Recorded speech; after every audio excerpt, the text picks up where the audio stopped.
Maaga akong nagising sa aking pagkakahimbing, ngunit tila hindi ko pansin ang sikat ng araw na dumadampi sa aking mukha. Ang liwanag ng umaga ay parang isang paalala ng realidad na kailangan kong harapin. Bigla kong naalala na may pasok pala ako ngayong araw, kaya naman dali-dali akong bumangon at nagmadaling mag-asikaso.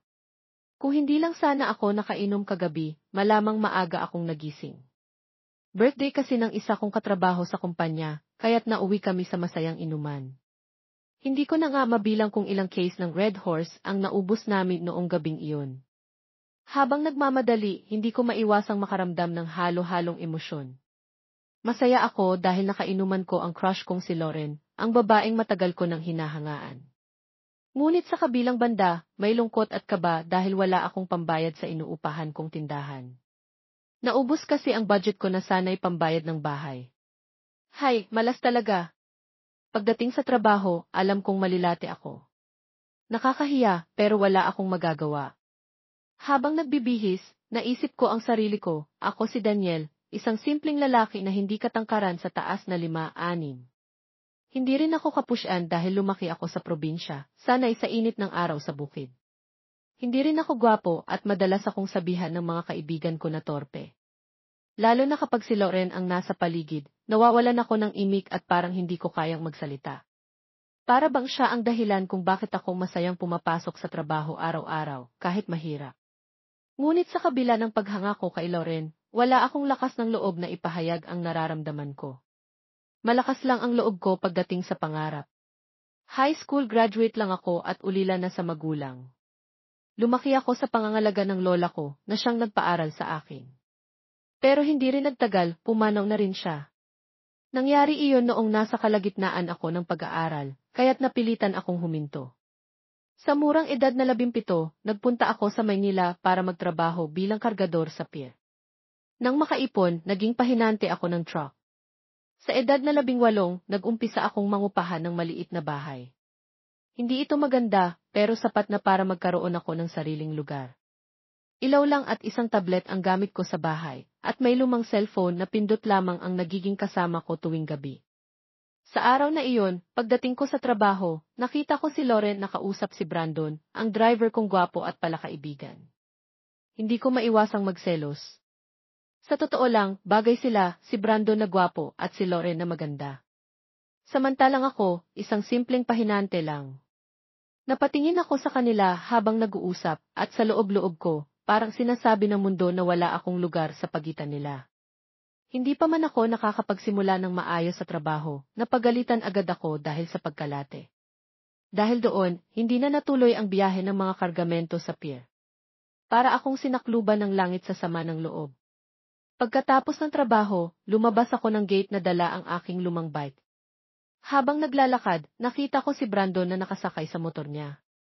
Mukhang may hinihintay siya. Hindi ko na lang siya pinansin at nagpatuloy sa paglalakad. Ngunit nang lumingon ako, nakita kong sumakay si Lauren sa motor niya. Para akong nawalan ng lakas. Ang sakit makita silang magkasama, na parang ang lahat ng pangarap ko ay biglang gumuho. Sa init ng ulo ko, hinagis ko ang bag ko sa lupa. Wala akong magawa kundi ang magmukmok at mag-isip pa uwi sa bahay. Sa kabila ng lahat, alam kong wala akong maipagmamalaki kay Lauren. Isang kalawanging bike lang ang meron ako, samantalang siya, tila nasa ibang mundo na hindi ko kayang abutin. Pagdating ko sa bahay, naupo ako sa sahig, tinitigan ang tablet ko, at nagtanong sa sarili, hanggang kailan kaya ako ganito? Hanggang kailan ko itatago ang nararamdaman ko kay Lauren? Pagdating ko sa bahay, sinalubong ako ng galit ng may-ari dahil wala akong pambayad sa upa. Parang lalo pang dumagdag ang bigat ng araw ko. Napaisip ako, malas nga talaga. Kung hindi lang sana ako nagyabang kay Lauren kagabi at sinagot pa ang isang case nilang ininom, hindi sana nauwi sa wala ang budget ko. Sayang na sayang talaga. 6:30 na nang makapagpahinga ako.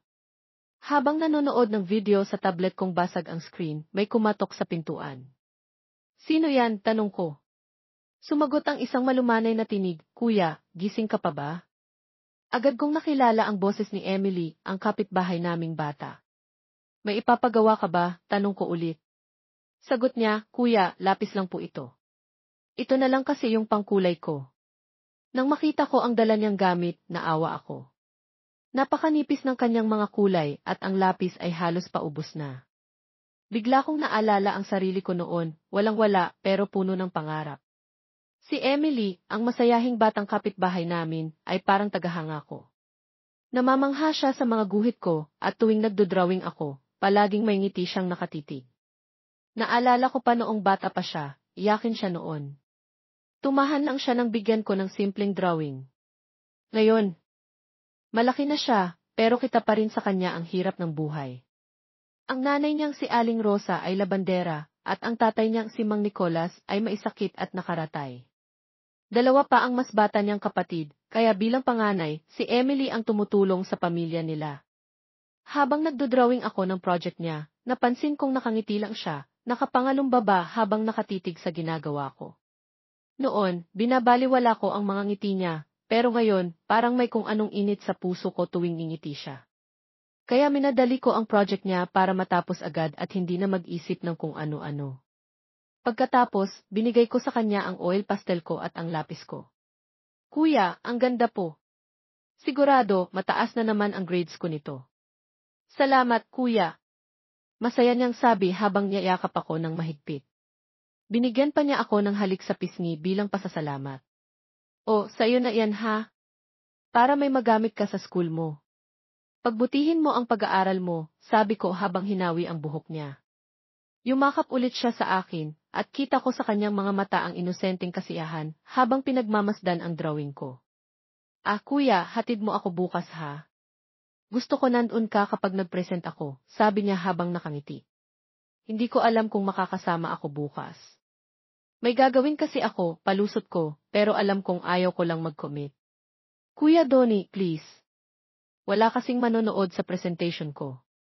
Si Mama pupunta ng ospital bukas kaya ikaw na lang, kuya, para malakas ang loob ko. Kakatok po ako dito ng maaga para gisingin ka, ha? Napabuntong hininga ako. Sige na nga. Basta galingan mo bukas, sagot ko habang tinitingnan ang kanyang nakakunot na kilay. Yay! Aayusin ko, kuya. Basta bukas po yan, ha? Bye, kuya. Salamat ulit dito. Masaya siyang tumakbo pa uwi. Pagkaalis niya, naramdaman ko ang lungkot. Minabuti ko ng kumain at natulog ng maaga.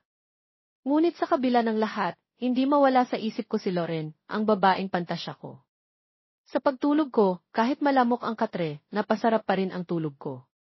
Ngunit bigla akong nagising sa tunog ng katok sa pinto. Naalala ko, nangako pala ako kay Emily na ihahatid ko siya sa school.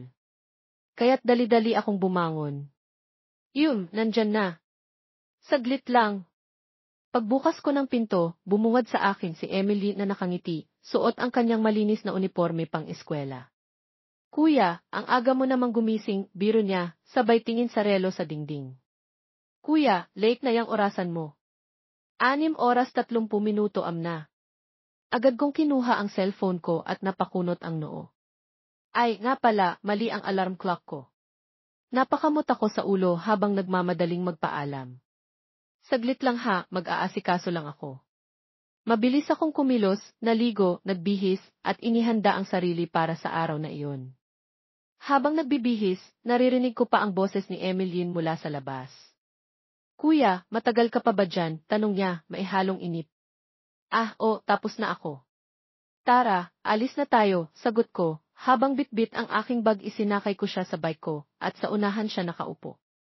Habang nagbabike kami, naramdaman ko ang saya niya, napakagaan ng kanyang tawa habang tinatanaw ang daan. Ang malambot niyang buhok, amoy bulaklak, ay sumasayaw sa hangin at hindi ko maiwasang mapansin ang bango nito. Sa isang iglap, hindi ko napigilan ang sarili kong dampian ng halik ang tuktok ng ulo niya. Nagulat siya at agad na lumingon. Bakit kuya? Tanong niya, nakataas ang kilay. Wala, pampaswerte lang yun para lumakas ang loob mo, sagot ko, pilit na umiti para hindi niya mahalata ang kaba ko. Kuya, sapat na po na nandito ka para panoorin ang presentation ko. Malaking bagay na iyon para sa akin, sagot niya, may ngiting puno ng pasasalamat. Pagdating namin sa eskwelahan, bumaba siya mula sa bike at tumingin sa akin. Kuya, salamat ha. Galingan ko po talaga, sabi niya bago tumakbo papunta sa quadrangle, kung saan magaganap ang kanilang presentation. Habang hinihintay ko siya, nakita ko kung paano niya hinusayan ang pagsasadula ng kanilang palabas. Parang isang tunay na artista si Emmeline, ang bawat linya niya ay puno ng emosyon at ang kanyang kilos ay elegante. Hindi ko napigilan ang sarili kong pumalakpak ng malakas, puno ng tuwa at pagmamalaki. Pagkatapos ng palabas, lumapit siya sa akin, pawisan ngunit masaya. Kuya, nakita mo po. Galing ko, di ba? Tanong niya, puno ng sigla. Naman. Ang galing mo talaga, Emmeline. Sabi ko na nga ba, kaya mo yan, sagot ko, sabay tapik sa kanyang balikat. Pagkatapos naming magpaalaman, dumiretso na ako sa trabaho. Habang nagmamadali akong pumasok, halos hindi ko na napansin ang oras. Pagdating ko, sakto lang ang oras ko, ngunit sinalubong agad ako ni Ben pre, akala ko late ka na naman. Si boss, galit na galit, nasa kubo, sabi niya, may halong babala. Hayaan mo siya, sagot ko, pilit na kalmado. Siya nga pala, nasaan si Brandon, tanong ko, habang inaayos ang mga gamit ko. Ayun, kausap si Loren. Mukhang nililigawan ata, sagot ni Ben, may halong biro. Napatigil ako. Ano? Si Brandon? May asawa. Na iyon ah. Napataas ang boses ko sa gulat. Nga, pre. May asawa na yan at 2 anak pa. Ang alam ko, nasa abroad ang asawa niya. Pero mukhang alam naman ni Loren yun, dagdag ni Ben, sabay iling. Tigilan mo nga ako, Ben. Hindi ko siya pare. Pinagkatiwalaan ko siya, tapos ganito ang gagawin niya, sagot ko, puno ng galit at pagkadismaya. Pasensya na, Daniel. Ikaw kasi ang tagal-tagal mo nang tumitingin-tingin lang kay Loren. Ngayon, magsisisi ka na lang sa huli. Sinabihan na kita dati, ligawan mo na siya. Pero anong ginawa mo? Natakot ka, nag-alinlangan at hinayaan mong mawala siya. Napailing na lang ako habang pinagmamasdan si Daniel. O sige, pre, aalis na kami. Ayan na yung sasakyan namin, sabi niya, sabay hakbang papunta sa kotse. Naiwan akong natulala, parang batang inagawa ng laruan. Habang pinapanood ko silang papalayo, pakiramdam ko'y may mabigat na batong bumagsak sa dibdib ko. Hindi ko akalain na magiging sila. Pero kasalanan ko rin naman, torpe ako, nahihiya at hindi naglakas loob na magsalita. Kaya heto, hanggang tingin na lang ako, hanggang panghihinayang na lang ang natira. Pag-uwi ko sa bahay, gaya ng dati, dumiretso ako sa higaan. Mukmok, walang ganang kumain. Iniisip ko, ganito na lang balagi ang buhay ko. Trabaho, buhat, tapos uwi na lang sa bahay na parang wala nang saysay. Pero sa gitna ng lungkot ko, dumating si Emmeline. Umiiyak siya, nanginginig ang boses ng tawagin niya ako, kuya. Napatayo ako agad. Oh, bakit ka umiiyak? Tanong ko, habang mabilis siyang yumakap sa akin. Patay na po si Papa, kuya. Sagot niya, halos hindi ko marinig dahil sa paghikbi niya. Nabigla ako. Hindi ko alam ang sasabihin. Tahan na, Alin. Nandito si kuya, sabi ko, pilit na pinapakalma siya habang hinahawi ang buhok niya at pinupunasan ang luha sa kanyang mga mata. Ramdam ko ang bigat ng nararamdaman niya, kaya niyakap ko siya ng mahigpit. Sinubukan kong gawing mahinahon ang kanyang loob, kahit ako mismo ay naguguluhan din lumipas ang ilang oras, nakatulog siya sa higaan ko. 9:00 na ng gabi nang gisingin ko siya. Emmeline! Gising na, iuwi na kita sa inyo. Kuya, dito na lang po ako matutulog, sagot niya, may lungkot pa rin sa boses. Namimiss ko kasi si Papa. Lalo na kapag niyayakap niya ako. Baka hanapin ka ng mama mo sa inyo. Mag-aalala yun, sabi ko, nag-aalangan. Kuya, hindi daw po siya uwi sa bahay. Baka bukas pa ng umaga siya darating kasama yung mga kapatid ko. Sigurado ka? Okay ka lang dito? Malamok dito, sa kawalang electric fan, tanong ko, nag-aalala. Okay lang po, kuya. Katabi naman kita. Ayoko lang po mag-isa sa bahay. Takot po kasi ako, lalo na't wala na si Papa, sagot niya, halos pabulong. Napabuntong hininga ako. Oh, sige na. Tahan na. Dito ka na lang sa tabi ko. Kumain ka na ba, tanong ko. Hindi pa po, kuya, sagot niya, sabay iling. Ah, saglit lang ha. Magluluto lang ako. Diyan ka muna. Gamitin mo muna yung tablet ko. Mag-games ka kung gusto mo, sabi ko, sabay punta sa kusina. Habang nagluluto ako, bigla akong nakarinig ng ungol mula sa kwarto. Uy, Ilin. Wag yan. Akin yan. Agad akong tumakbo pabalik at nakita kong may pinapanood siya sa tablet. Bigla kong pinatay ang video at binura iyon mula sa device. Kuya, ano iyon? Bakit may babae roon? Tanong niya, halatang nagtataka. Ah, wala iyon. Binura ko na. Huwag mo nang pansinin, ha? Tara, kain na muna tayo, sabi ko nang may pilit na ngiti, pilit na itinatago ang kaba sa dibdib ko. Medyo nanginginig pa ang boses ko habang iniisip kung ano pa ang maaaring nakita niya. Habang kumakain kami, hindi siya tumigil sa pagtatanong pero sinubukan kong ibaling ang usapan. Nagsimula siyang magkwento tungkol sa kanyang papa, mga alaala nila na halatang mahalagang-mahalaga sa kanya. Ang bawat salita niya ay parang kutsilyo sa dibdib ko dahil alam kong mailihim akong itinatago. Pagkatapos naming kumain, nahiga na kami. Katabi ko siya sa katri, nakatalikod siya sa akin, at ako naman ay nakayakap sa kanya. Ang init ng katawan niya ay parang sumisingaw sa balat ko, at kahit pilit kong pinipigilan ang sarili ko, hindi ko maiwasang maramdaman ang kakaibang sensasyon. Pinatay ko ang ilaw, umaasang makakatulong ito para mapapikit siya at makatulog ng maaga. Pero kahit madilim na, tuloy pa rin siya sa pagkukwento tungkol sa kanyang papa. Ang boses niya ay puno ng lungkot, pero maihalong pagmamahal, ramdam ko ang bigat ng pagkawala niya. Maya-maya pa, unti-unti na siyang natahimik. Nakatulog na siya habang yakap-yakap ko siya. Nakakumot kaming dalawa, pero sa kabila ng malamig na hangin ng gabi, iba ang init na nararamdaman ko. Alam kong mali, pero ang isip ko ay nagsisimulang maglaro. Pilit kong pinikit ang mga mata ko, pilit kong kinakalma ang sarili ko, pero hindi ko talaga kaya. Ang kaba ko'y tila isang tambol na walang tigil sa pagtibo. Hanggang sa hindi ko na napigilan ang sarili ko. Ang kamay ko'y gumalaw ng kusa, tila may sariling isip at nagsimulang maglakbay sa kung. Saan-saan? Para akong nananaginip pero alam kong gising ako. Nang maramdaman kong wala pa rin siyang reaksyon, agad akong tumayo at dumiretso sa sisi. Doon ko ibinuhos ang init na hindi ko maipaliwanag. Natatakot akong baka magising siya, kaya doon ko nalang ginawa ang bagay na sa tingin ko'y makakapagpakalma sa akin. Pagkatapos noon, bumalik ako sa higaan. Pero nang makita ko siyang mahimbing pa ring natutulog, hindi ko na naman napigilan ang sarili ko. Marahan akong lumapit at sa sandaling iyon, tila nawala ang lahat ng takot ko. Pero ilang sandali lang, bigla akong natauhan.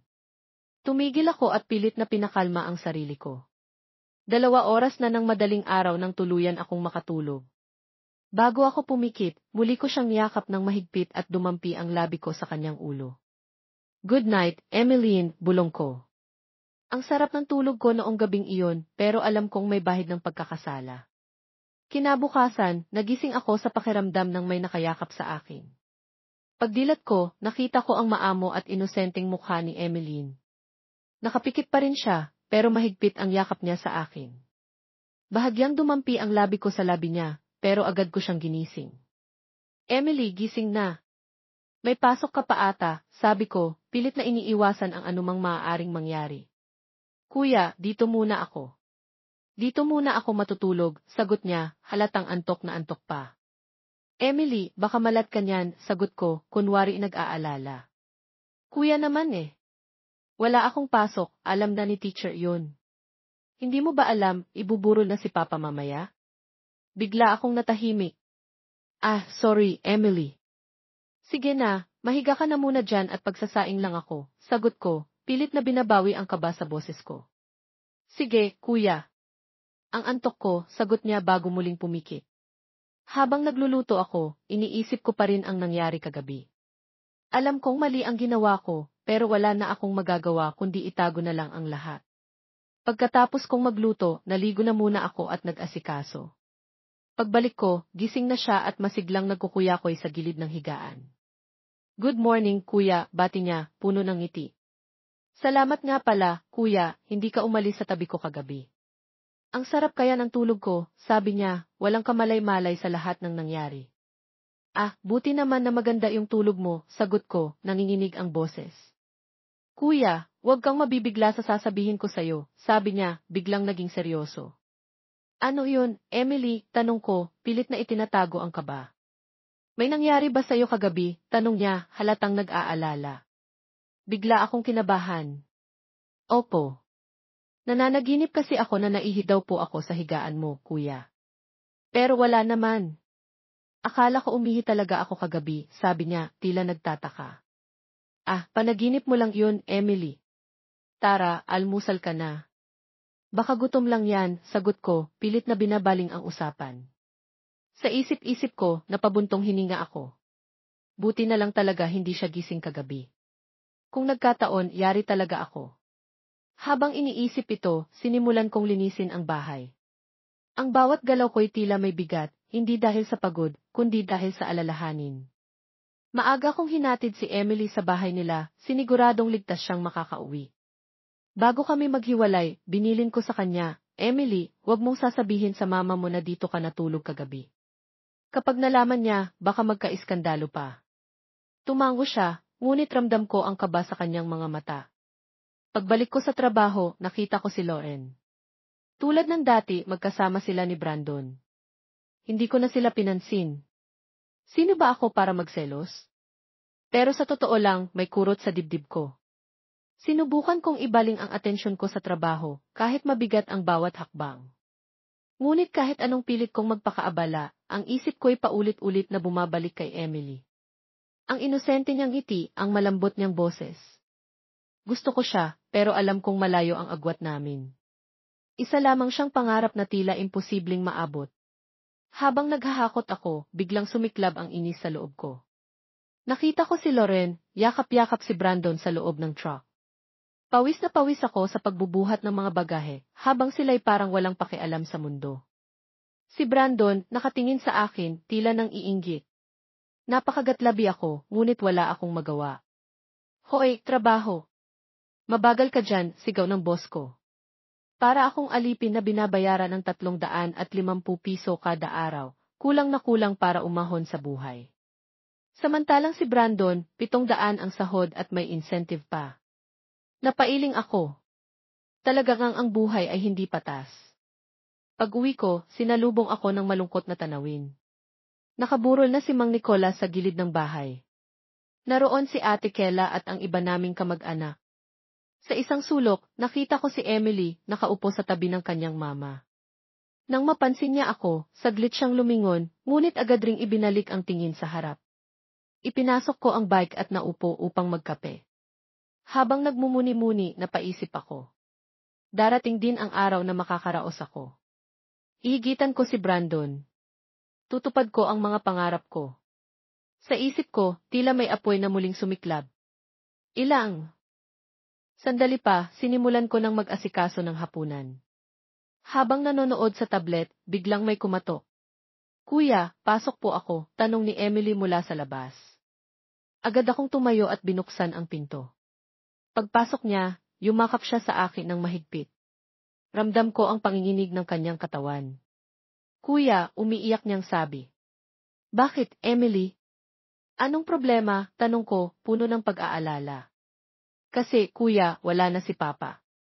Sino na lang ang tutulong sa akin sa pag-aaral? Patitigilin na daw ako ni Mama, sagot niya, humahagulgol. Emily, tahan na. Nandito pa naman ako, sagot ko, pilit siyang pinakakalma. Kuya, ayoko ng ganito. Gusto ko makatapos ng pag-aaral, sabi niya, halos hindi makahinga sa pag-iyak. Huwag kang mag-alala, tutulungan kita. Basta mangako ka sa akin na mag-aaral ka ng mabuti, sagot ko, puno ng determinasyon.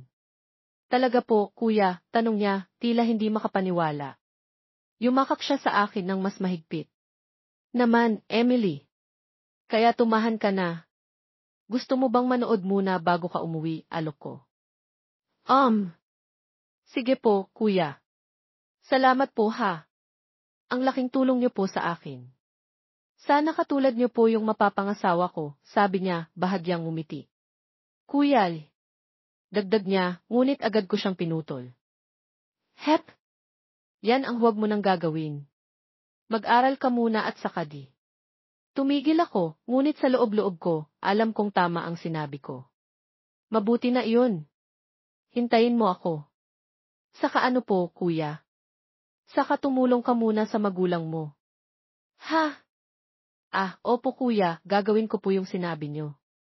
Habang nanonood kami, niyakap ko siya't hinawakan ang kamay niya. Pagkatapos noon hindi na malaman ang aking kamay kung saan pupunta. Habang ginagawa ko iyon, hindi siya nagsasalita, nakatingin lamang siya sa pinapanood namin. Habang hawak ko sa kanang kamay ko ang aking tablet, masasabi kong pareho kaming bago sa ginagawa namin pero alam ko kung paano pasayahin ang babae dahil sa aking mga napapanood. Naghalikan kami ni Emily.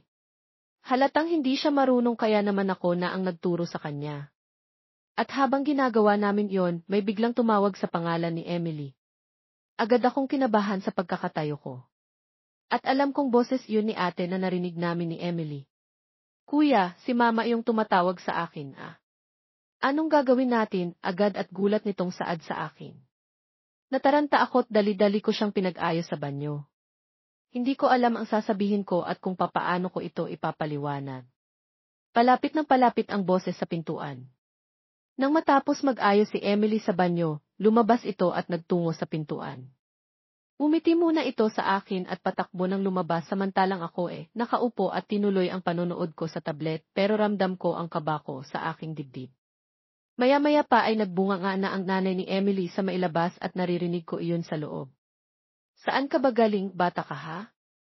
Wala na akong mautusan para mag-asikaso sa burol. Mag-ama nagpapagawa lang ako ng project kay Kuya Donnie. Puro ka project. Dapat ang inuuna mo yung buro ng ama mo. Emilien, na madaming gawain, hindi yung kung saan-saan ka nagsususuot dyan. Magtimpla ka ng kape at ang daming bisita, asikasuhin mo iyon. Ma, magtitimpla na po ako, mahinahong sagot ni Emily. Saka nga pala, yung mga nagsusugal, bigyan mo rin ha. Matutulog muna ako at ikaw muna ang magbantay, Emilien. Opo, mama. Nang marinig ko yung pag-uusap nila, nakahinga ako ng maluwag at naging kalmado na ako, pero hindi pa rin maiiwasang matakot. Nang bigla na lamang masira ang tiwala ng magulang niya sa akin. Kaya lumabas ako at nakipaglamay sa burol ng ama ni Emmeline. Tumulong na rin ako sa gawain na magina upang maging maganda pa rin ang pakikisama ko sa kanila. Hindi kami nagkikibuan ni Emily sa nangyari. Tahimik kaming magkatabi at unti-unti dinapuan na ng antok si Emily pero sa isip-isip ko, nabitin ako doon. Grabe, 4 oras 30 minuto na nang ako'y matapos sa pagbabantay. Nakahiga na kasi sa balikat ko si Emily habang ako naman ay nagmamasid sa paligid. Pagkagising ng nanay ni Emily, saktong paalis na ako nang ako ay tawagin niya. Akala ko kung anong sasabihin niya, kaya parang napayuko ako sa harap nito. Donnie, salamat sa pagbabantay at pag-aasikaso dito. Pasensya ka na at nakatulugan na ni Emily yung pagbabantay Wala po yun, ate. Tulong ko na po yun sa inyo. Parang hindi niyo naman ako tinulungan dati nung wala ako. Saka magkapit-bahay lang po tayo, ate. Sige salamat sa ulitin. Mukhang may pasok ka pa niyan Nga pero hindi na umabot hindi na ako papasok Sige po, ate, matutulog muna ako. Sige, ingat sa pagtulog mo ha. Baka multuhin ka ni Kuya Nicolas mo, biro pa nito sa akin. Matapos noon nilingon ko pa si Emily na nakahiga sa may upuang mahaba, masarap ang pagkakatulog nito. Paghiga ko, naisip ko ang mukha ni Emily. Pinalitan niya na kasi si Loren sa isip ko, kaya parang ang sigla-sigla ko, habang pinipikit ko ang mata ko na inaalala si Emily. Pagkagising ko, nakaramdam ako ng init sa mukha ko. Nasisinagan na pala ako ng katanghalian. Pagtingin ko sa cellphone, 10 oras 35 minuto ang mukhang hindi na talaga ako makakapasok, saad ko at muling nahiga sa katre. Sayang talaga hindi ako nakapasok pero sulit naman dahil mababantayan ko si Emily, ang naroon sa aking isipan. Muli akong bumangon at dumiretso sa banyo upang maligo na rin.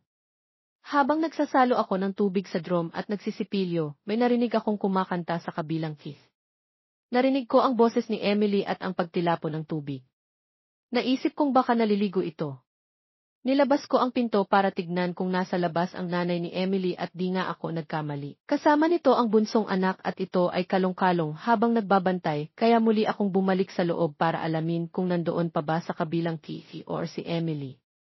Nung masigurado kong nandun siya, gumawa ako ng paraan para makita ko si Emily pero naalala kong may daanan sa kusina nila Emily sa may bintana ng likod ng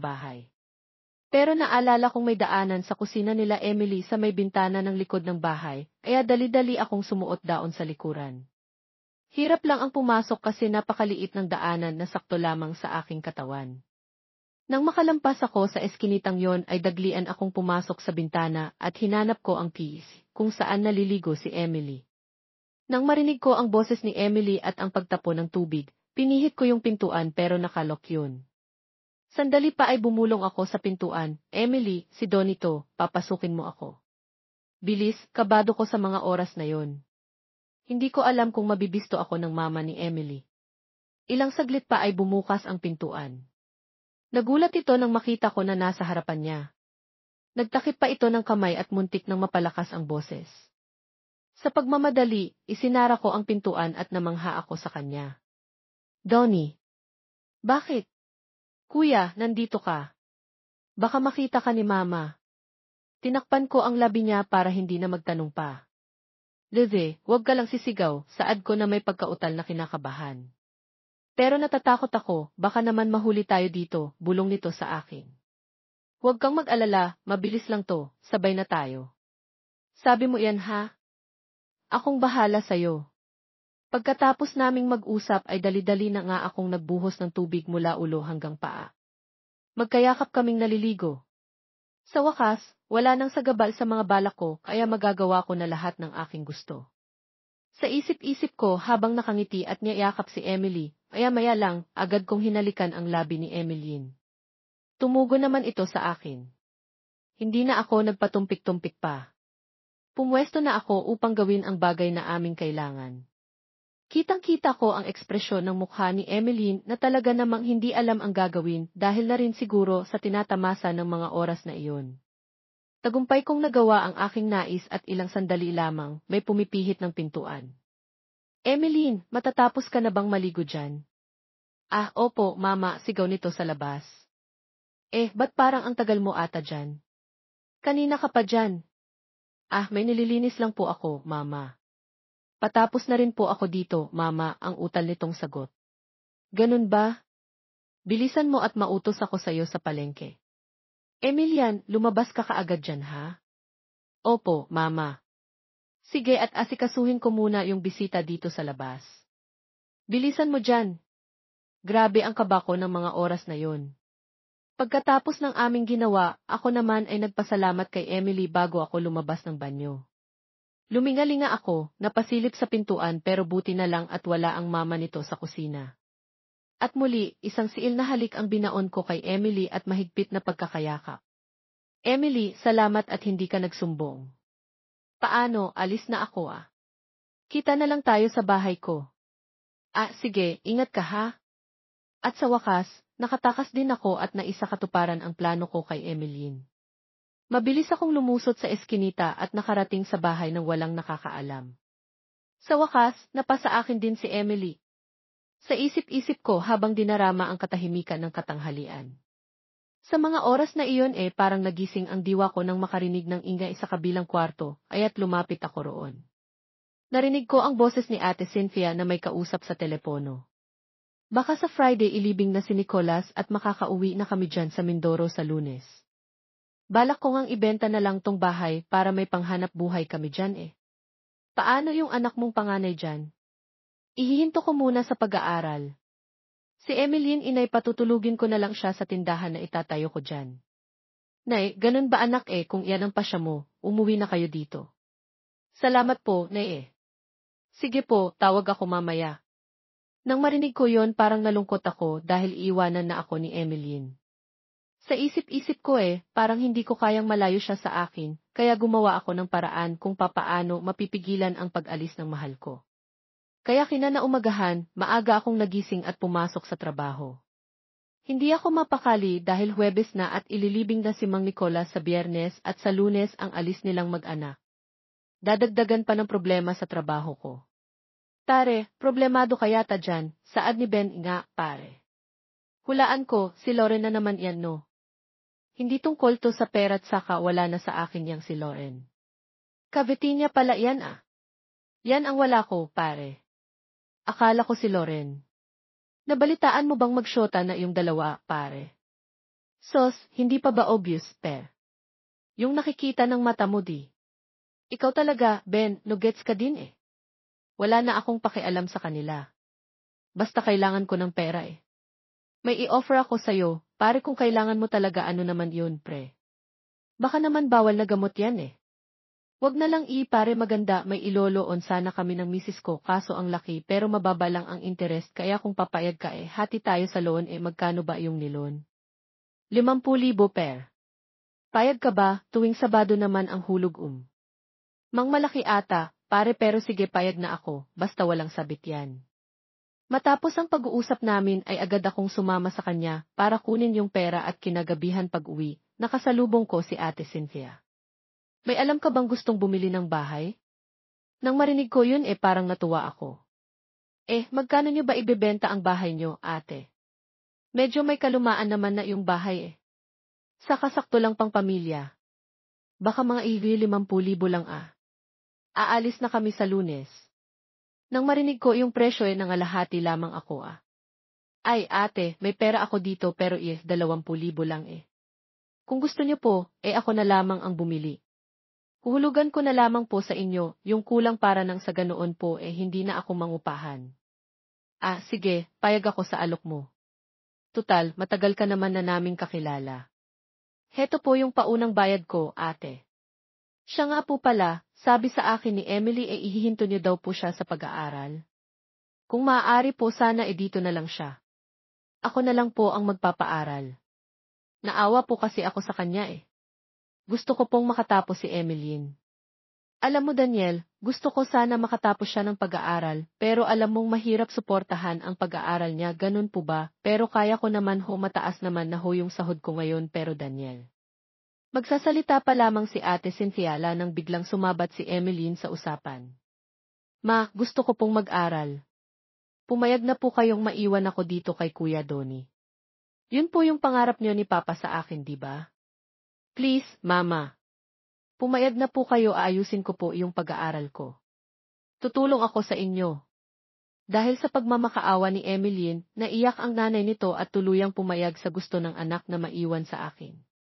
Todo ang ngiti ko dahil nakagawa ako ng paraan para hindi kami magkahiwalay ni Eileen at masayang-masaya ako sa naging desisyon ng nanay ni Emeline. Ilang araw pa ang lumipas, nilibing na ang ama ni Emeline. Nakalibing din ako at todo, yung iyak ng ina ni Emeline maging si Emeline ay tumangis din sa pagkakayak. Katabi ko siya at pagdating ng Lunes, nakahanda nang umalis ang magulang ni Emeline. Nagbili nito na magpakabait sa akin at ayusin ang pag-aaral at syempre ako naman ay nangangako.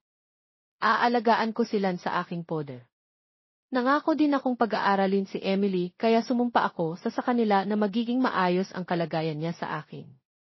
Natuwa pa ako sa narinig ko mula sa nanay ni Emily na maaari ko daw bayaran kahit kailan ang utang sa bahay kapalit ng pag-aaral ng babaeng mahal ko. Na hindi alam ng nanay ni Emily na makasakay sila ng barko parang maihalong lungkot at saya ang namuo kay Emily lungkot kasi malayo siya sa mama niya at sa mga kapatid niya. Saya dahil makakapag-aral na siya at makakasama niya ako sa isang bahay pa mismo na lalong ikinasa at kinatuwa ko. Nasa malayo na ang barkong sinasakyan nila ng ito ay aming tanawin, hindi mapigilan ni Emeline ang umiyak at mapayakap sa akin, habang minamasdan lumalayo ang barko. Kuya, wag mo akong iiwan ha. Mahal na mahal kita. Naman, Emilian na hindi kita iiwan at pababayaan pangaw yan at lagi akong nasa tabi ng mahal ko. Kaya tana nandito lang naman ako saad ko na may kasamang yakap at halik. Matapos ang tagpong yon, umuwi na kami ng bahay. Hindi na doon sa aking inuupahan sa bahay na mismo nila Emily na binenta sa akin ako tumuloy. Pasado 1 oras nang makauwi kaming dalawa sa bahay, masaya at maligayang naglilinis ng bahay. Doon ko na kasi inilipat ang mga gamit ko kina Emeline at madami din akong inayos. Buong maghapon siyempre, hindi nawawala sa tabi ko si Emily Magiliw ito at malambing sa akin na para bang tunay kong asawa. Kung minsan naghaharutan kami sa kama't naghahabulan, sabay yakapin ko ng mahigpit at magtatawanan kami't maghahalikan. Isang buong araw ganoon ang eksena namin parang paraiso sa loob ng bahay. Grabe, parang ayoko nang matapos pa ang bawat sandali na siya nakangiti masaya sa aking piling. Kuya Daniel, pag nakatapos ako sa pag-aaral gusto ko ikaw yung mapangasawa ko talaga. Emily, ako na yung pinakamasayang tao sa mundo pag nangyari yun. Handa kitang pakasalan, Emilyin. Mahal kita kahit sa ang simbahan, basta dito ka lang sa tabi ko, ha? Mahal ko. Kuya, kahit sino pa nga manliyao sa akin, busted agad kasi ikaw ang gusto kong makasama. Habang buhay. Wala kayang forever, biro ko sa kanya.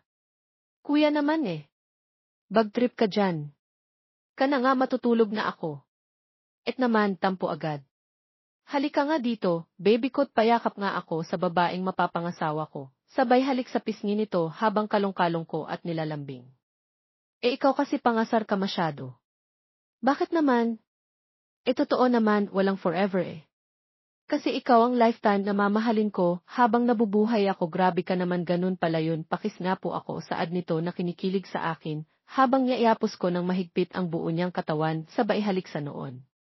Ito, ayaw mo lang kasing maniwala sa akin. Napo, mahal ko, naniniwala na ako sa'yo. Saglit lang, magluluto muna ako ng makakain natin. Sabay bitaw nito sa aking pagkakayakap. Pero hinawakan ko ang kamay niya at hinatak palapit sa akin. Bakit, Daniel? Ayaw mo pa bang kumain? Hindi, mahal ko, sasamahan na kitang magluto para matuto din ako sa luto mo at sabay yakap muli dito pagpunta sa kusina. Nagluto kaming dalawa ng sinigang, yakap-yakap ko siya mula sa likuran habang hinahalo namin ang kanyang niluluto. Nakangiti kaming dalawa't masayang-masaya, nagtitinginan sa isa't isa at masasabi kong daig pa namin ang ikinasal dahil sa hindi kami mapaghiwalay maging sa pagkain. Masaya kaming nagsusubuan kay gaan sa pakiramdam na kayakap mo, kaharap mo, katabi mo at kasama mo ang pinakamamahal mo sa buhay. Pagkatapos ng mga gawaing bahay, nagpahinga na kaming dalawa sa kwarto at sa iisang kumot at syempre may electric fan at saka aircon. Medyo pagod kaming dalawa sa gawaing bahay kaya maagang napapikit si Emily. Mahigpit ang yakap ko sa kanya at hinahawi ang buhok nito na may kasamang halik sa kanyang ulo habang tinitignan ko yung wallpapers sa ginawa ko sa aking tablet. I cannot explain the happiness I found the girl of my dream and I want her to be the last and vivi forever until the end. Good night, mahal ko. Sa pagkakayakap ko sa kanya ay para na rin akong nasa langit. Ilang sandali pa'y pumikit na ang aking mga mata hanggang sa hindi inaasahang sandali bigla na lamang kumulog at kumidlat at kasabay nun ang pagbuhos ng malakas na ulan. Ramdam ko ang malalaking patak ng ulan sa bubong at ang pag-ang ng tubig sa bintana na sinasabayan pa ng malakas na hangin na sumisipol sa labas ng bahay. Malamig at napakaginaw kaya lalong napayakap sa akin si Ili ng mahigpit. Kuya Donnie, ang ginaw, yakapin mo naman ako, saad nito habang nakapikit at pumupulupot sa katawan ko. Mahal ko, iyayakapin kita ng mahigpit, sagot ko habang dinarama ko. Yung init na gustong-gusto ko magkadayon ay sumikdo na naman ang init ng aking katawan. Marahan kong hinarap sa akin si Ilin at dahan-dahan lumapat ang labi ko sa kanyang mga labi.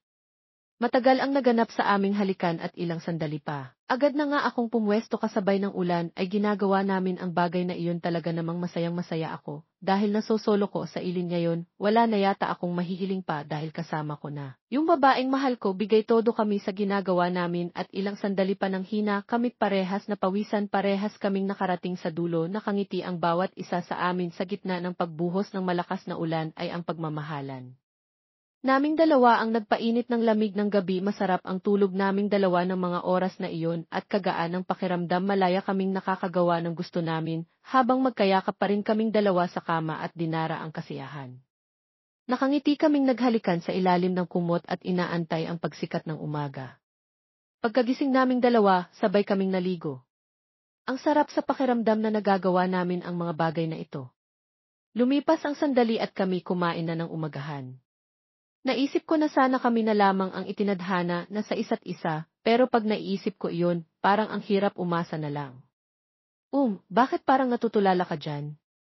Umiiyak ka ba? Wala, Toto. Emily, mahal ko, napuwing lang ako. Sigurado ka Umiiyak ka na dyan Bakit? Wala. May naalala lang ako. Alam ko na, birthday mo hindi na tapos na. Nung January pa. July na ngayon. Ikaw talaga. Hula lang naman yun pero alam mo mahal ko, kahit ikaw lang ang maging buong regalo ko, sapat na sa akin yun. Ikaw talaga, payakap nga ako sa mahal ko, yakap ko sa kanya na may kasamang halik ng pagmamahal. Labas tayo bukas. Bakit naman, kuya? Huwag na lang. Sayang yung pera mong igagastos. Dito na lang sa bahay natin igastos yan. Alam mo kasi naalala ko na birthday mo pala bukas, kaya hindi ko papalampasin yung araw na yon. Naku, ikaw talaga. Gusto ko sa lahat, hindi mo nakakalimutan yung birthday ko. Sorry ha, nagparinig pa ako. Alam ko naman yun, mahal ko. Payakap nga ulit. Kahit ikaw lang, Donnie, saad ni Emily. I love you. I love you too, Emilyn, mahal ko. Paano? Tara, alis na tayo. Ihahatid na kita sa school mo. Salamat, mahal ko, saad nito nang may malambing na tinig.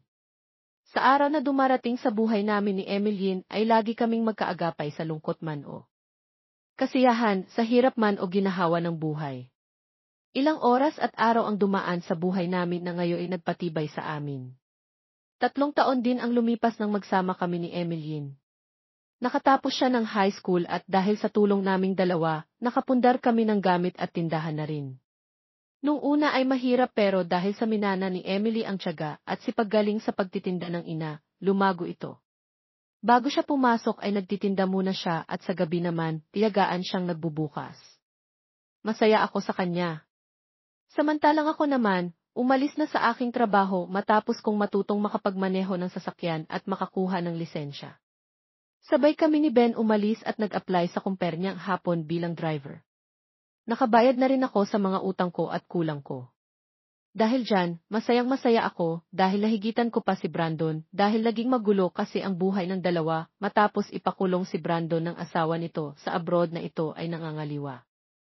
Samantalang si Lauren naman, pilit na dumidikit sa akin at gusto niya akong mapangasawa pero tinanggihan ko ito dahil nag-iisa lang ang gusto kong mapangasawa. Yun ay si Emily na aking mahal. Maganda ang takbo ng buhay namin ngayon kumpara nung nagsisimula pa kami pero sa totoo lang, wala pa kaming anak ni Emilyn. Ayoko pang magkaroon, inaalala ko kasi ang kanyang pag-aaral at kung magkataon man ay baka paghiwalayin kami kung mangyari nga yon kaya pinigil ko yung sarili ko na gawin ang bagay na yun kay Emily. Pero minsan, pinagbibigyan niya ang aking kasiyahan pag nangangalabit siya at pag gusto ko rin.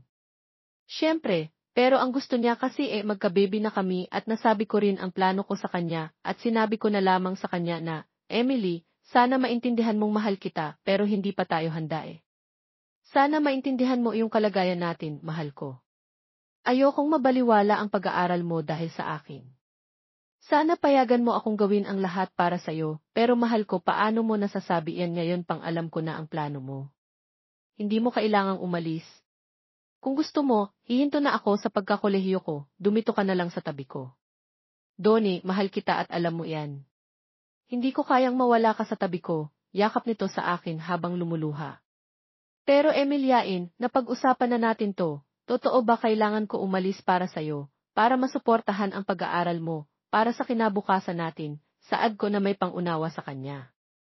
At hinawakan ang balikat na, Kuya Donnie, mahal kita dito ka lang sa tabi ko't huwag kang aalis dahan na huwag ka nang umiyak malulungkot din ako, pag umiiyak ka mabilis lang naman ang araw mahal ko, at palagi naman akong tatawag acid saka naalala mo ba yung mga pangarap natin sa magiging baby natin gusto kong maging masaya tayo mahal ko, at alam kong kaya natin to pa nga ako, babalik ako mahal na mahal kita, ikaw lang ang mamahalin ko hanggang dumating ka doon. Nang makita ko siyang umiiyak, parang nasasaktan ako sa pag-alis ko pero yun ang tama at kailangan kong gawin. Ayokong matulad siya sa akin na walang tinapos, gusto ko lang matupad niya ang pangarap niya para sa amin kinabukasan. Nakahanda na ang pag-alis ko papuntang Japan bilang driver ng truck sa isang company gumagawa ng gamot at beauty product. Sa airport, hinatid ako ni Emily. Niyakap ko siya ng mahigpit na mahigpit habang tumutulo ang luha ko sa pisngi at isang halik sa labi ang ibinaon kong pag-alis ng bansa na tinanaw ang pagluha ng babaeng mahal ko habang nagpapaalam.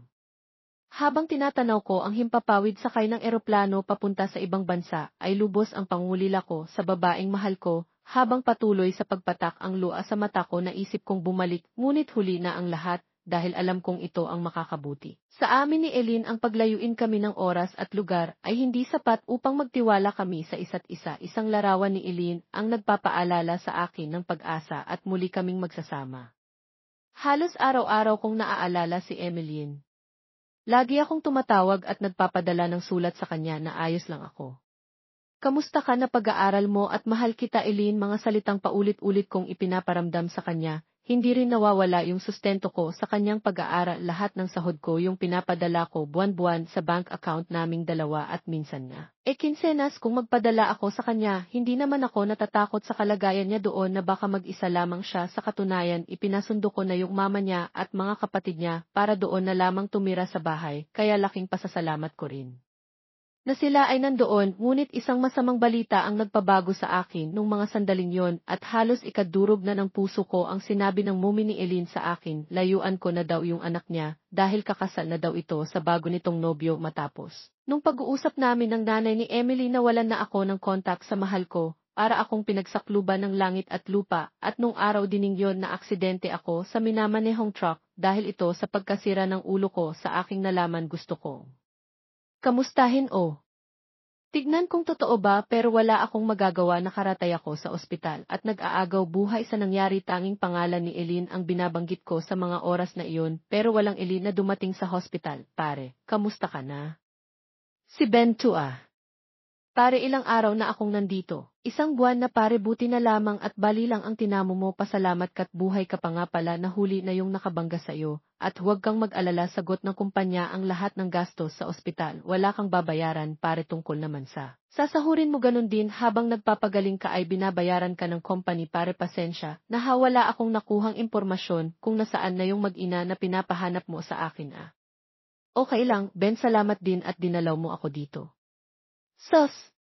Wala yun, ano ka ba, ako ang nagpasok essay dito, kaibigan kita at syempre ako rin ang mag-uwi sa'yo pare.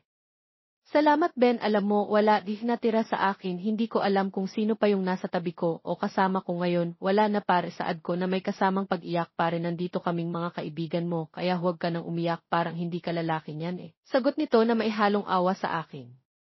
Matapos ng ilang buwan, nakabalik ako sa trabaho. Nilakasan ko yung loob ko at patuloy pa rin ako sa pagpapadala sa bank account namin ni Emily. Alam kong graduate na siya ng mga panahong yon, hindi ko nga alam kung naaalala pa rin niya ako, pero ang tanging hiling ko lang makita siyang masaya at maabot niya ang kanyang pangarap bilang isang guro. Marami akong nakaligtaan sa mga araw na wala ako sa tabi niya. Nakalimutan ko yung dibo niya, nakalimutan ko yung promise kong uwi ako pag natapos ang kontrata ko dito, pero hindi na-extend ang isang taon. Nakalimutan ko yung anniversary namin nung July 8 at nakalimutan ko na kung anong itsura niya ngayon, tumaba ba siya o tumangkad, basta wala akong alam. 4 na taon ang ginugol ko sa Japan para makaipon at magsimula ng panibagong buhay at ngayon nga 26 years old na ako at si Emily ay nasa 19 years old na siguro. Hindi ko alam kung may anak na siya't kinakasama na ngayon, basta nakita ko na lamang sa FE, nakakagawa ko lamang na may kalong-kalong itong bata na bagong binyag at katabi ang isang lalaki sa gilid. Hindi na ako nag-message, basta tinignan ko na lamang ito at sinira ang aking cellphone. Malaki ang pinagbago ko, makatungtong ako sa Japan, naging malaki ang aking katawan, pumuti rin ako, dahil sa lamig ng klima. Doon natuto akong mag-ayos ng sarili at napapansing nagbago ang mukha ko dahil siguro ito sa product na gamit ko sa company namin at mga procedure na test sa akin. Hindi ko alam, pero napapansin kong madaming nahumaling sa aking babae, magaganda at sexy, pero wala ni isa sa kanila ang nagpapasaya sa akin. Ilang araw bago ako umalis sa Japan, nagpasalamat ako sa lahat ng mga kaibigan na tumulong sa akin. Salamat din ako sa boss ko at syempre sa itaas na tumulong sa akin na muli ako makakabalik ng Pilipinas at sa wakas salamat naman, makakauwi na rin February 1.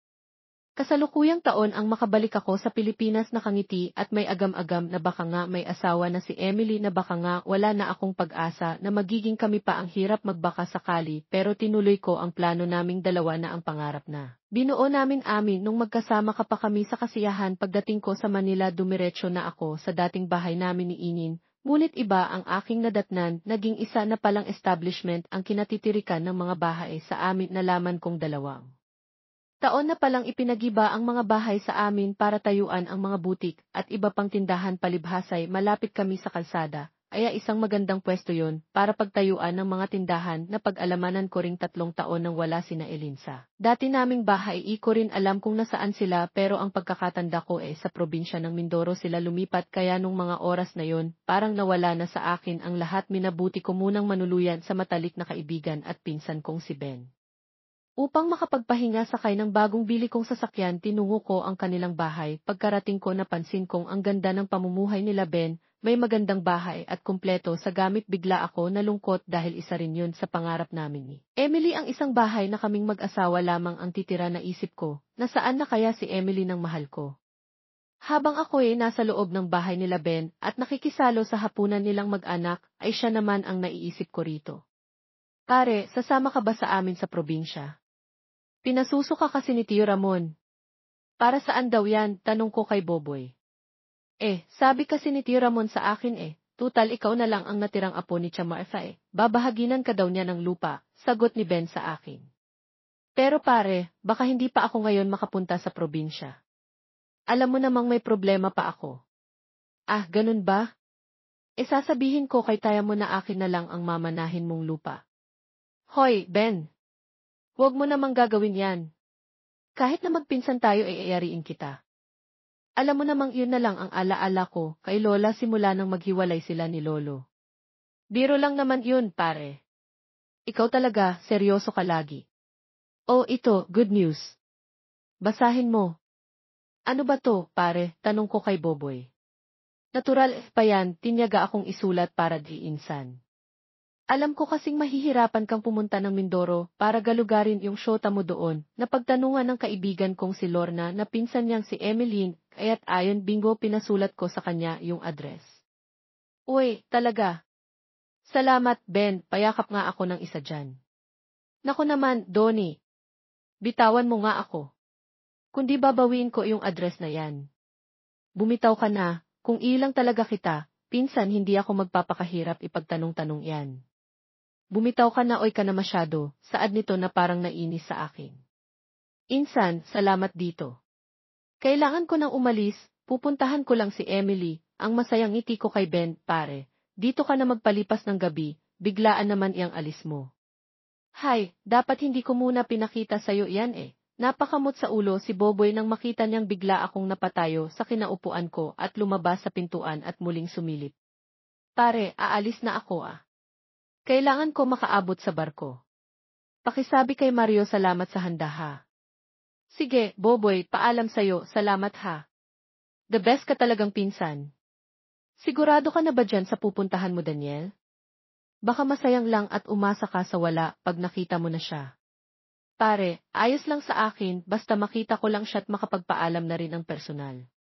Gusto ko lang maging maayos at malinaw ang lahat sa amin Paano, aalis na ako, salamat ulit, saad ko habang pababa ng hagdan. Hay, pag-ibig nga naman, saad nito habang tinitignan akong lumayo sakay ng kotse. Wala akong sinayang na sandali kaya't dali-dali ako nag-asikaso at umalis patungong Mindoro lula ng isang barko ilang araw pa ang lumipas. Nakarating na ako sa isla ng Mindoro, mabango ang simoy ng hangin at maganda ang mga tanawin habang sakay ako ng aking kotse. Pagkarating sa address na nakasulat, tinungo ko ang bayan at nagtanong sa mga nakatira dito. Hindi naman ako nabigo sa sagot nila, kaya mabilis kong natunton ang tinitirhan nila Emeline. Pagdating ko sa bahay nila, hindi muna ako nagpakita sa mga ito. Pinarada ko ang sasakyan sa gilid ng kalsada at nagmasid-masid lamang ako sa bakura ng bahay nila Emeline. Nagulat ako sa nakita ko't nasaksihan dahil pinagmamalupitan ito ng nanay niya habang sinasabunutan na tinutulak palayo sa putikan kasama yung anak nito na pakiwari ko may 3 taon ng edad. Nung makita ko iyon, agad akong pumasok sa bakura ng kanilang bahay. Kitang-kita ko ang mga pasa at sugat nito habang umiiyak at niyayakap ang anak. Lumayas kayong mag-ina dito. Wala kayong kwenta sa bahay, palamunin pa kayo. Inay, maawa po kayo sa amin ng anak ko. Huwag niyo pong gawin sa akin, pakiusap inay, mama ko, tiyak ng bata na awa ako sa kalagayan ni Emily, halos madurog ang aking puso dahil sa pagbabago ng itsura nito na mapayat at puro pasa ang mukha at braso. Mapapansin ng itim ito ng konti at may pinagbago sa mukha niya, pero siya pa rin si Emilyain ang babaeng minamahal ko. Kayong mag-ina, lumayas kayo sa pamamahay ko. Puro kayo kamalasan sa buhay ko kaya layas. Heto mga gamit nyo. Ayoko na makita kayo dito ah. Inay, maawa kayo sa amin. Huwag niyong gawin yan. Nang makita ko yun, agad akong lumapit sa mag-ina. Sino kang lalaki ka, ha? Ba't ka pumasok sa bakuran ko, saad nito at hindi ako nakikilala? Hindi ko to pinansin at lumapit ako kay Emilien. Hinawakan ko ang balikat nito at pisngi niya. Emilien, tahan na, nandito na ako, mahal ko. Daniel. Nang makita niya ako, parang naliwanagan ang mata niya sa lalaking nasa harap niya. Biglang napalingon si Ate Cynthia sa akin at tumaas ang kilay. Huwag ka nang umiyak, nandito na ako mahal ko. Patawad hindi ako nakarating ng maaga para sunduin ka. Daniel, ba't ngayon ka lang? Ang akala ko hindi ka nababalik, saad nito habang humahagulgol sa pag-iyak sa pagkakayakap ko.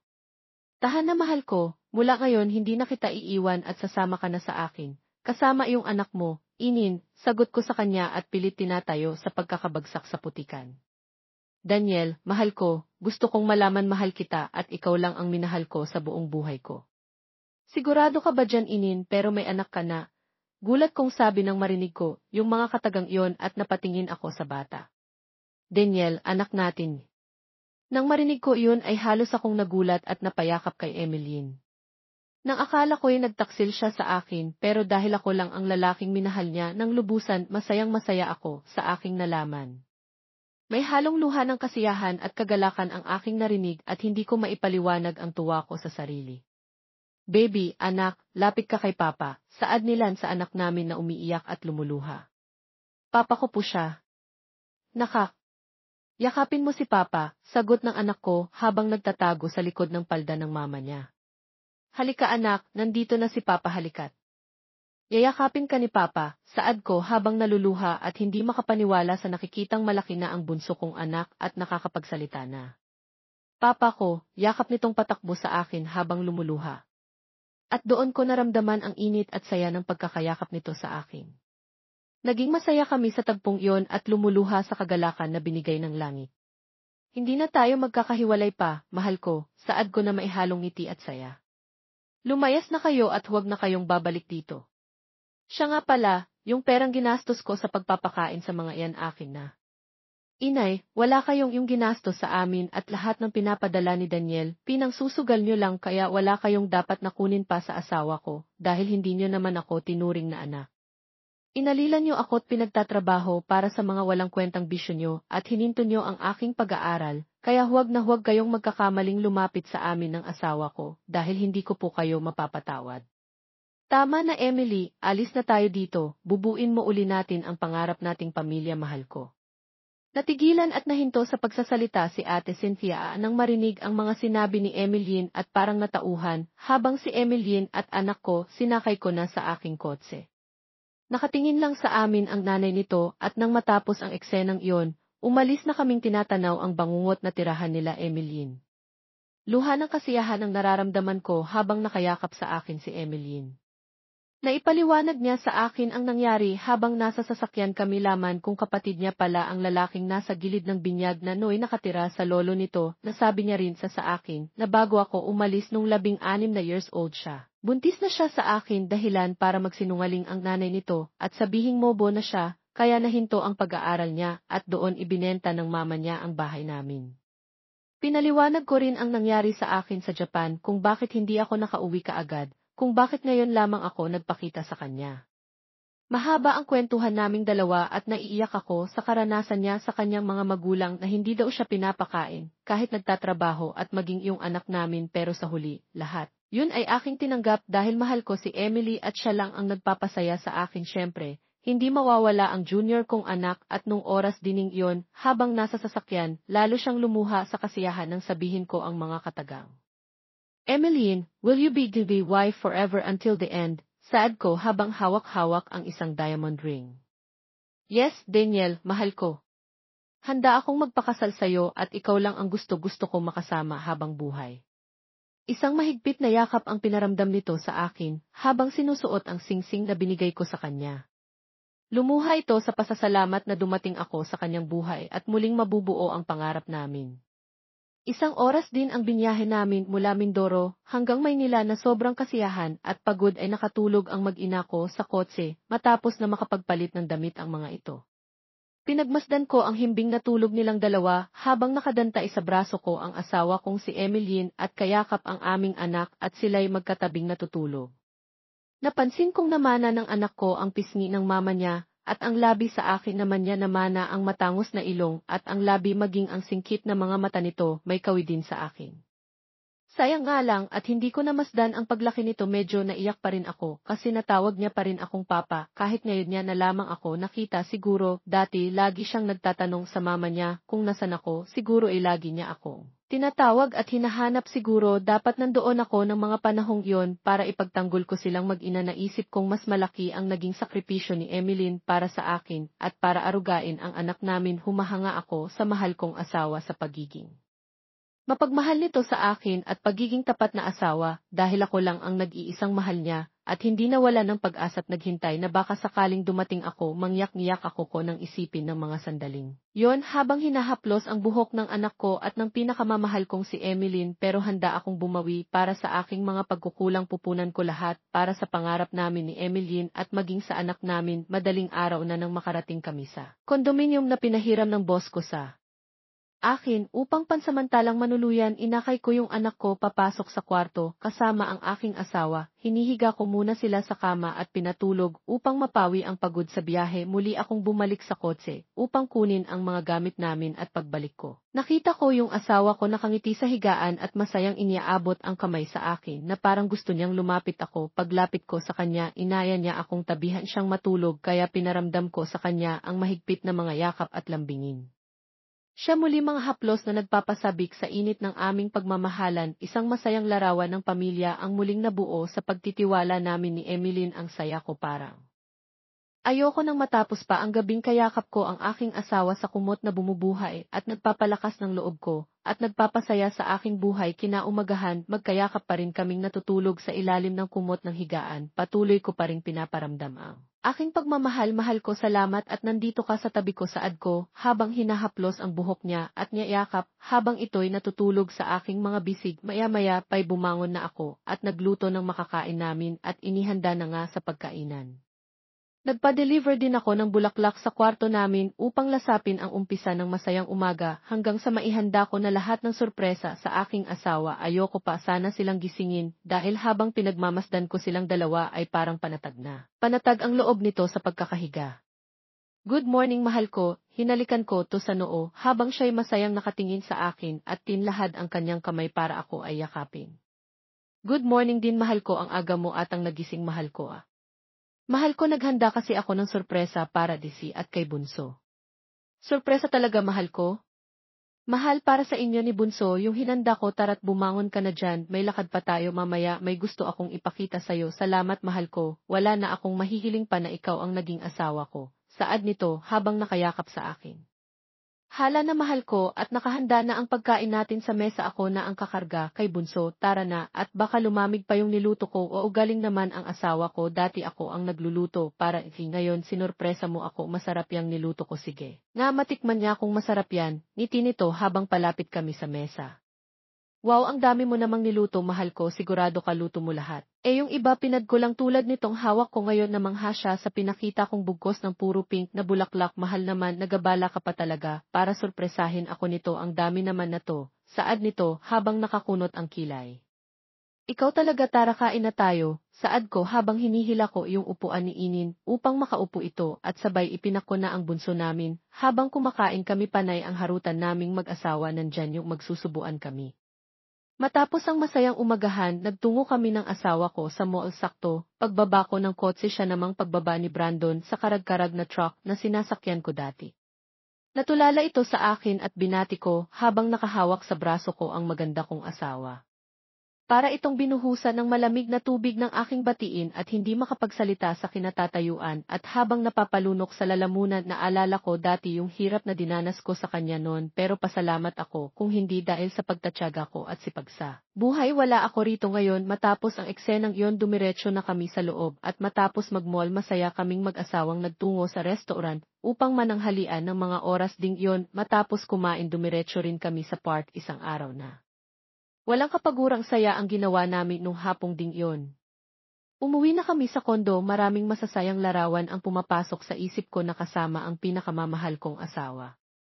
Ilang araw bago ang kasal, inimbitahan ko ang mga naging kaibigan ko sa Japan at ang mga kamag-anak ko sa side nila. Ben ang naging best man ko sa kasal, ay ang pinsan kong si Ben, naging ninong naman ang boss kong hapon sa kasal namin at iba pang kaibigan na dumalo. Nang matapos na ang kasal, pumasok kami sa loob at agad kong dinala ang anak ko sa kuna. Tulog na tulog ito, dahil sa pagod. Maya-maya pa ay napatingin ako sa asawa kong si Emeline.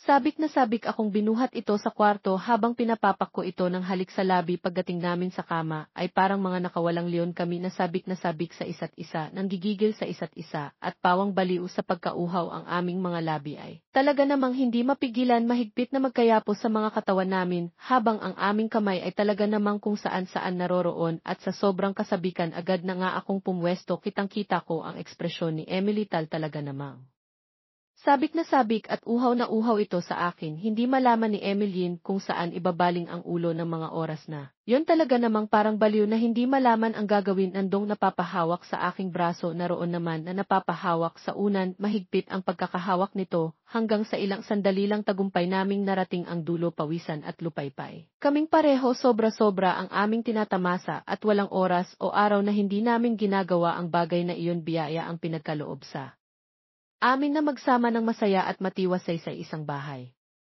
Ilang taon din ang lumipas bago nasundan si Oliver dahil nagpatuloy sa pag-aaral si Inin. Sa tulong ko, isang lalaki ang sumunod dito at siya ang kapangalan ko, at sumunod naman ay si Jessica na bunsong babae naming anak na palayaw ay Jessica. Naging maayos ang aming pamumuhay ni Inin. Nagkaroon kami ng negosyong groceries at nagsimula lamang sa tindahan, at ngayon ay malugo na nakapagtapos din ng pag-aaral. Si Emily at ako din naman ay nagpatuloy din sa pag-aaral ng kursong business, at sa tulong ng pag-aaral ko ay napromote din ako sa trabaho kinalaunan bilang isang assistant manager. Nakuha ko na rin ang mana kong lupa kay Chiramon sa Baguio, kung saan magbi-birthday ang kapatid ni Lolang si Taya Nora, at sa susunod na linggo nga pupunta kami down sa probinsya para makiselebrate kay Lola Nora. At nung panahong pumanaw ang nanay ni Emily, napatawad niya na ito sa mga nagawang kamalian. Sa ngayon niya ay masaya kami ni Emeline sa buhay na tinatamasa namin ngayon, kasama ang 3 naming anak, dahil na isa katuparan naming 2 ang pangarap namin. C.S. Nan A.E. Donnie, Dong, Daniel, Lenny, Lauren, Bernard, Brandon, Elaine, L. Emily, Magnilo, Nicholas, Celia, Atzel, Cynthia, Buboy, Ben, Obet, Oliver, Jelly, Jessica.